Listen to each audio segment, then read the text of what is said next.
കഴിഞ്ഞ 2 ദിവസമായി സോഷ്യൽ മീഡിയയിൽ ഏറെ ചർച്ച ചെയ്യപ്പെട്ട വിഷയങ്ങളിൽ ഒന്ന് തന്നെയായിരുന്നു പ്രണവിൻ്റെയും കൊച്ചുവിൻ്റെയും ഫാമിലി ഇഷ്യൂ തന്നെ. ഇപ്പോൾ രണ്ടുപേരും പരസ്പരം വീഡിയോകളെല്ലാം ഡിലീറ്റ് ചെയ്ത് ഒന്നായി എന്ന വാർത്തകളാണ് സോഷ്യൽ മീഡിയയിൽ നിറഞ്ഞുകൊണ്ടിരിക്കുന്നത്. ഇരുവർക്കുമെതിരെ മനുഷ്യാവകാശ കമ്മീഷൻ കേസെടുക്കുകയും ചെയ്തിട്ടുണ്ട്.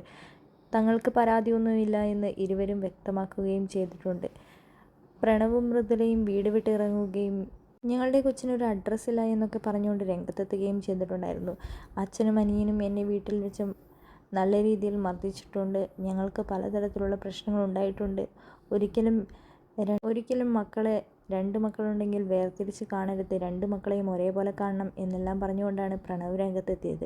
എന്നാൽ കൊച്ചുവിൻ്റെ വീഡിയോയും ഇപ്പോൾ സോഷ്യൽ മീഡിയയിൽ വൈറലാവുന്നുണ്ട്. ഞാൻ മൃദുലയെ അടിച്ചിട്ടില്ല, ഞങ്ങൾ തമ്മിൽ പ്രശ്നമൊന്നുമില്ല എന്ന വാർത്തകളാണ് ഇപ്പോൾ സോഷ്യൽ മീഡിയയിൽ നിറഞ്ഞുകൊണ്ടിരിക്കുന്നത്. ഇരുവരും തമ്മിലുള്ള പ്രശ്നങ്ങളെല്ലാം പറഞ്ഞു തീർത്തു.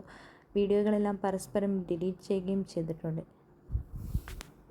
എല്ലാ പ്രശ്നങ്ങളും പറഞ്ഞു തീർത്ത് എല്ലാവരും ഒന്നിച്ച് വീണ്ടും എത്തുമെന്ന സന്തോഷ വാർത്തയാണ് ആരാധകരുടെ മുമ്പിൽ പങ്കുവെച്ച് രംഗത്തെത്തുന്നത്.